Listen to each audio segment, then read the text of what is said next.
Charlie, any ideas?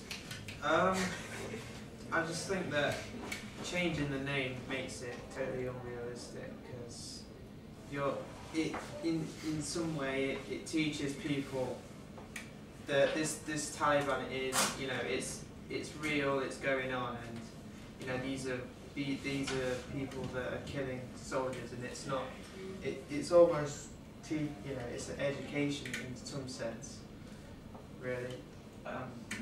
Yeah, Tom and then Steve, and we'll come back over Dave. Changing the name really doesn't change anything, because in essence the game's still the same, they're still the Taliban. It's just in the eyes of everybody else they've put whatever they call opposing force. So that makes it alright, but even though the content of the game is exactly the same, just changing the name, surely it wouldn't make that much of a difference, because everybody still knows they're the Taliban. So why is it such an issue that it's been changed? Steve? Because you're kicking up a fuss about a name. Like, at the end of the day, what the saying goes, a picture says 1,000 words, which is a lot more than one word Taliban. Moving on from that, in argument to what you were saying, would you disagree with a game called Medal of Honor Fight Against the IRA? They're an extremist group in Ireland. They're basically terrorists, basically the Taliban. Does that mean you would actually go against them if the characters in that game were saying, oh, let's go get the IRA, let's go get these Irish extremists? Okay, so what Steve's saying is, if it was a terror threat closer to home, such as the IRA, would you have such strong feelings on it? I'm fairly sure the Americans wouldn't have. Well, generally, if you're creating a game that's, if you're going to create a Medal of Honor that's fighting against the IRA, you're going to create the people to look like IRA people, they're going to speak like IRA people, but it doesn't need to be named IRA, just like the Taliban don't need to be named Taliban. So if children, for example, get a hold of this game and they go online and they search for opposing force, all that's going to come up is Medal of Honor. Okay, Josh, I'd like to Dave, Josh, Dave and Andy, and we're going to move on to the next question. This is censorship. It happens easily. You were saying that it's just a name, but names have history, right? And it's like there are like names which are racist as well. You're saying it's acceptable to call somebody like an offensive name for, let's say, it's black, but to call him like an. I thought you were going to say it, go on, Josh.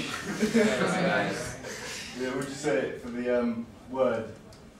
So what you're saying essentially is Taliban is a swear word. It's an eliminated word. It's an offensive word. That's exactly what I'm saying. Isn't it a name they gave themselves? It's actually a factual name based upon the actual extremist group. It's So you're talking about the stigma that is attached with a certain name. So, such as the N-word, as you so diplomatically put it. Obviously, it's the stigma and the years of racial hatred that have come as a result of and are associated with using the word. So, like the Taliban, you're saying that using the word Taliban has connotations. It's even the elimination of this name on a title is completely irrelevant to the actual fact that you're claiming that this name is actually offensive. The amount of times you've actually said it in this debate actually, in effect, makes you hypocritical to the fact that you're actually eliminating it from the title itself. The amount of times it's been mentioned in the media in massive bold letters, oh, the Taliban attack America again. Would that mean that you'd go storming down to the newspapers and tell them, well, you can't have that on there? Okay, just wait. Sorry, Sorry. Objecting here, we're going to go David, then Sam, and then we're moving on. I've got a couple of points. Andy, he said about in the game Modern Warfare 2, where they have the scene in the airport, they didn't have to depict it in the way they did. They could have maybe had a cut scene instead of a whole level where you wouldn't see what was going on, but you could kind of make out, instead of actually controlling the character, going round and shooting down in No, just got David and then Sam, and then we're moving on. Also, I'm trying to think, because I was left for a while. Tom said something a few minutes ago. If you think of it, we'll come back. Okay. Sam? Well, talking about what David said, with that level, even though it's sort of straying from what we're talking about, you do actually have the choice whether or not to shoot Yeah. That also leads on to the previous question about people's mentality. Who's actually playing the game itself? Okay.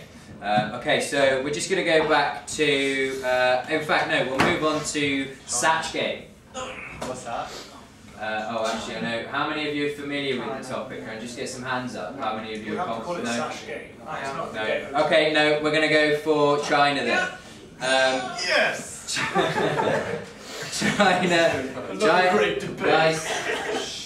China has been in the news a lot recently because of its extreme views on media censorship.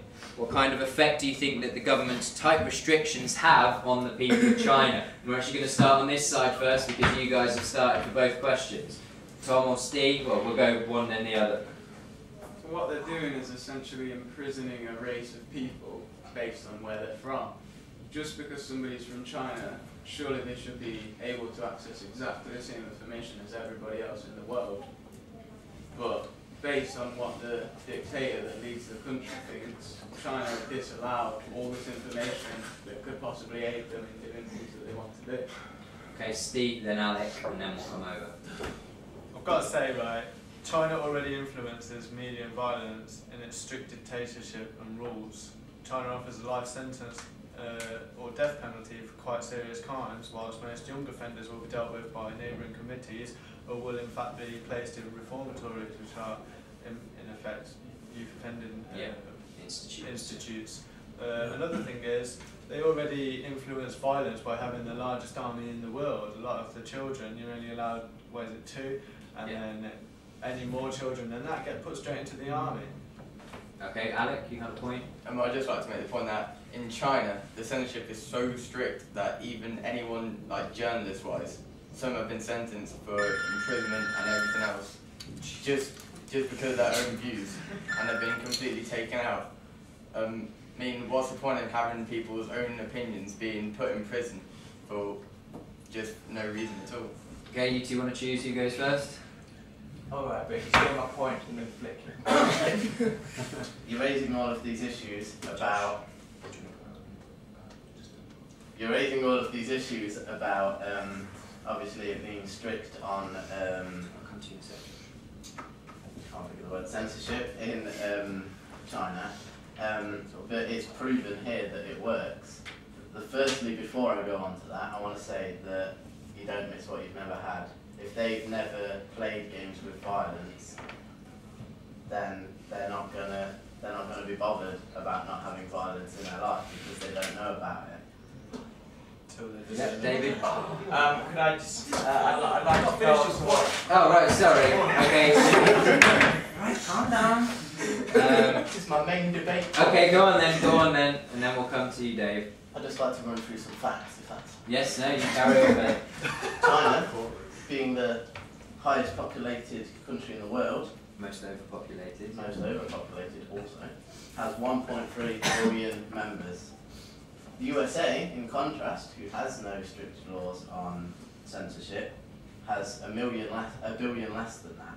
Bear that in mind when I then say that only 1 in 5,680 people in China are murdered each year, and 1 in 621 in a country much, much smaller is murdered in a country that has no censorship rules.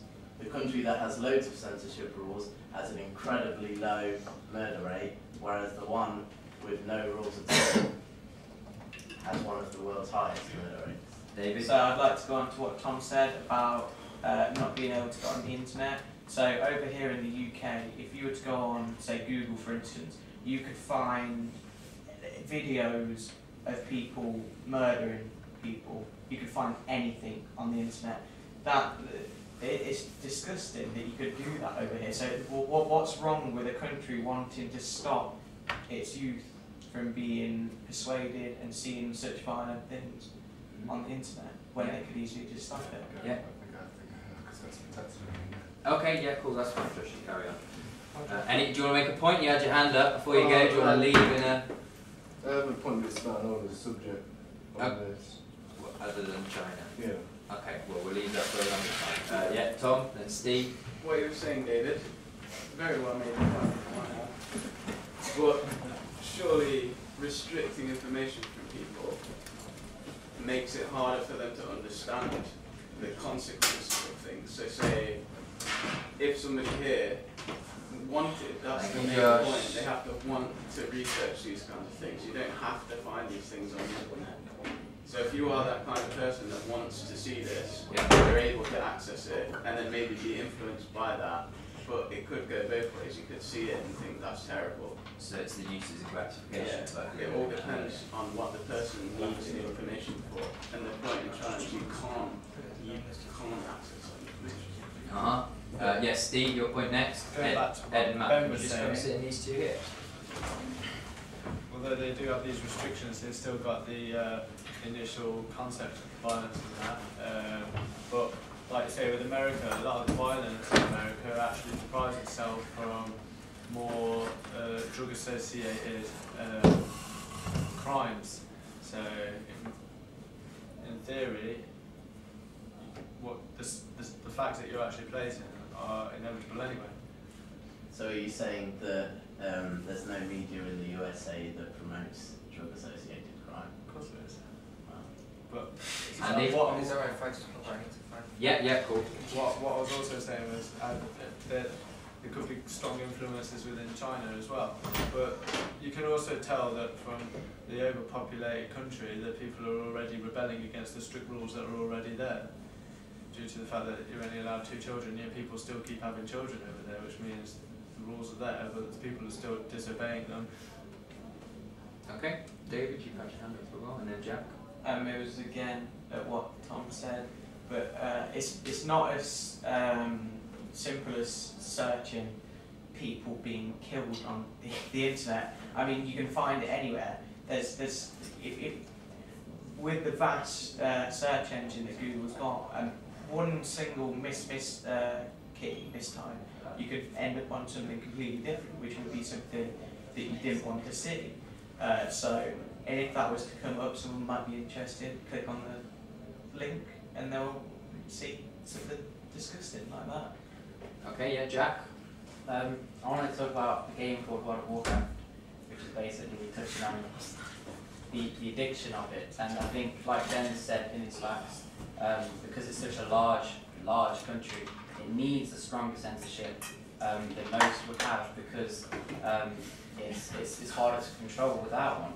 And I believe that because World of Warcraft is such an addictive game, and they have quite tight restrictions on how long you can play the game for.